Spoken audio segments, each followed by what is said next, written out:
Дай сисю. Нет, плохо так.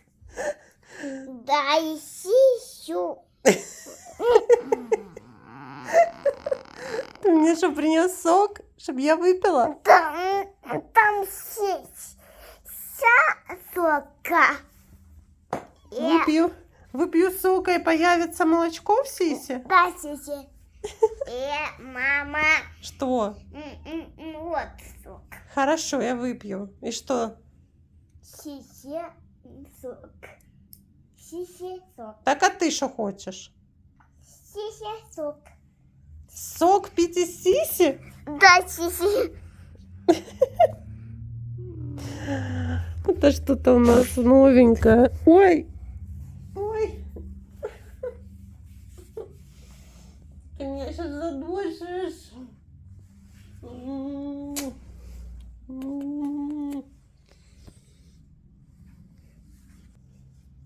Что это ты со мной творишь, а? Что ты со мной творишь? Ай! Ты меня сейчас задушишь.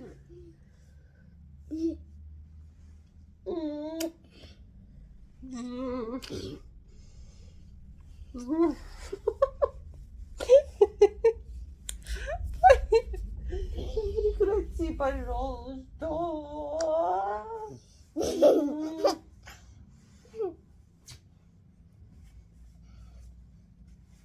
Ой. Еле уложила Мирана спать. Так, пока он спит, кстати, у кого еще такое бывает, что вы не можете уложить детей на дневной сон? У нас в последнее время это стало слишком часто. Я уже стала даже задумываться, я как-то об этом говорила, может быть, вообще не укладывайте Мирана на дневной сон. Но с другой стороны, когда он поспит, я вижу, что его организму необходим просто этот отдых, выспаться днем, потому что тогда вечером он отлично себя чувствует, часик хотя бы по-любому, мое мнение, ребенок должен днем поспать. Поэтому во что бы то ни стало, я укладываю. Сегодня это было не исключение. Мне удалось уложить его спать, но я укладывала час. Можете себе представить? Сейчас, пока он спит, я запишу для вас ролик. Я почитала комментарии. Спасибо вам огромнейшее за ваши добрые, теплые слова. Очень много людей пишут слова поддержки, полностью понимают все происходящее. Спасибо вам огромное за это все.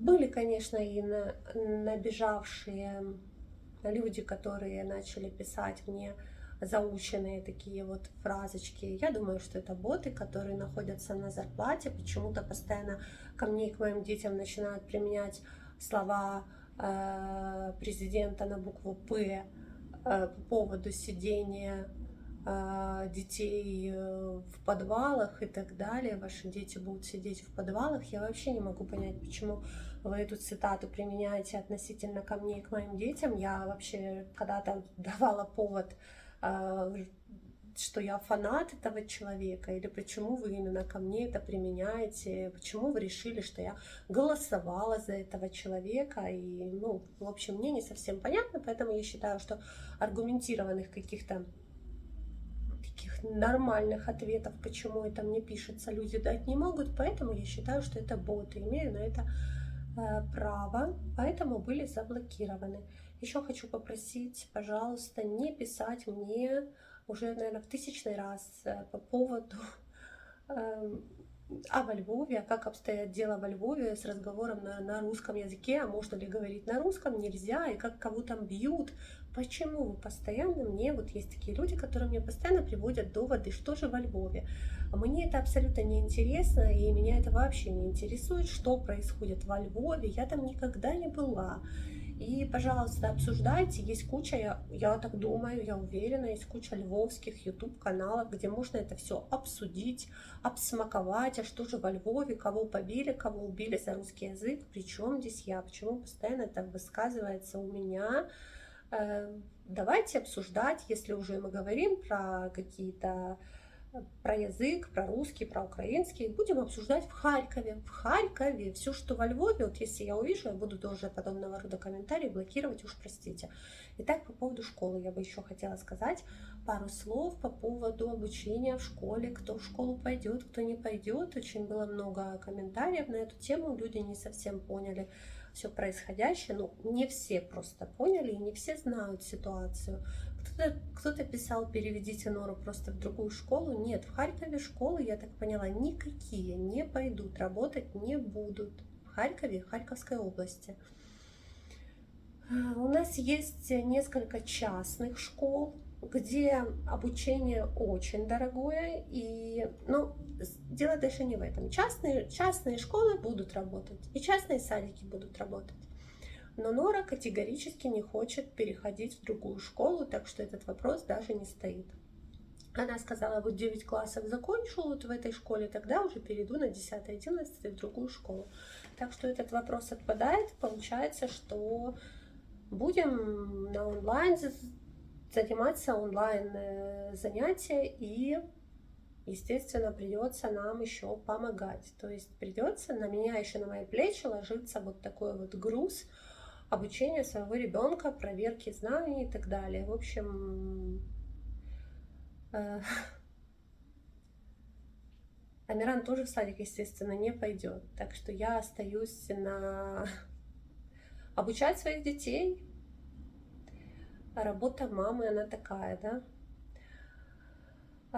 Так, что я вам еще хотела сказать по поводу обучения. Это только в Харькове и Харьковской области. Так было 1,5 года. Ну, в приграничных областях, естественно, тоже. Что касаемо, вот я на 100% вам могу сказать, потому что у Норы есть друзья со Львовской области, со Львова.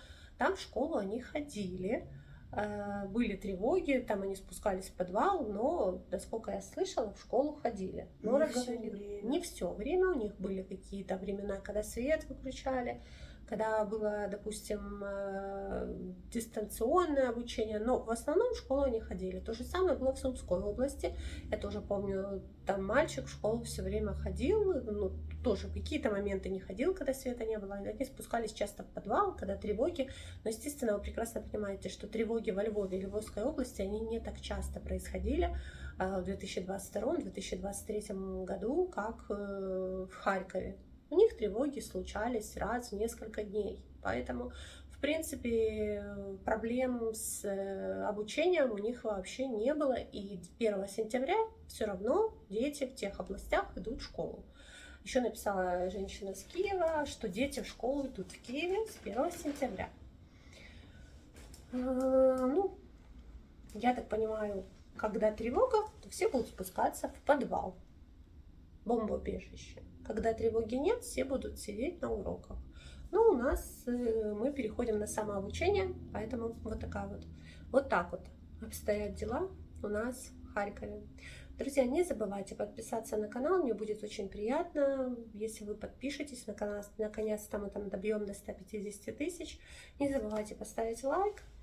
И всем хорошего вечера, тихого, доброго, мирного неба и сладких снов, кто будет уже смотреть это перед сном.